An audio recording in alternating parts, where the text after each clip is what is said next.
I am born in Louisiana. I was born out of a fair that happened. Went from foster home to foster home, kind of the throwaway kid. Found my real father when I was 13 after in and out and homeless and a whole bunch of other stuff. But found my real father, moved in with him when I was 13. From there, I tried to get my life together. I had an opportunity to go to one school full time for my last 4 years of high school, which was great. Went to school. Graduated, I knew I didn't want to be in Louisiana anymore. My junior year of high school, I decided to join the military right out of high school. Signed up for the Air Force. The Air Force, I think, saved my life. They took me out of there. They gave me food, clothes, a job. Man, I thought it was paradise. People were complaining about it. I loved it. Joined it as an enlisted guy. Learned how to be an aircraft mechanic on several different aircraft.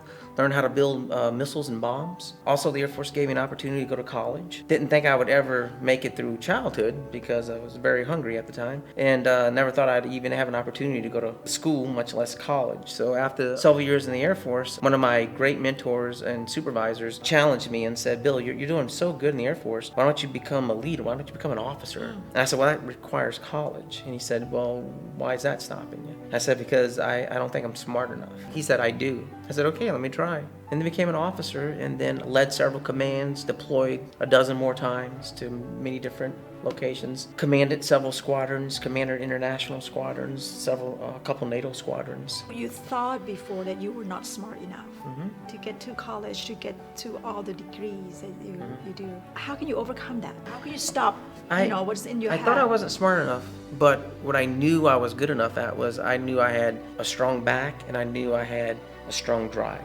Nothing could shake me from that because I'd been to the bottom. I knew what the bottom was, and I knew I could survive. So that didn't scare me. Failure didn't scare me, still doesn't scare me, because I've been at the very, very bottom, as low as you can go. Surround yourself with a good network, right? If you're in a bad environment, you're going to become your environment. A lot of people don't know what success looks like, right? They think success is having a beer tonight. Having a beer tonight is success. Right. If you're an alcoholic. Success builds on success. But also you got to have the mindset. You got to be mindful of where you're at and be aware of where you're at. So to answer your question is what was different was you got to be aware of what success looks like to you. Because my success to a millionaire is minuscule, right? Right. Hey, I'm a billionaire. Right. You're talking about hundreds of thousands, that's nothing. But to a poor person, $100 is a lot of money. So it depends on what perspective we're at to define success.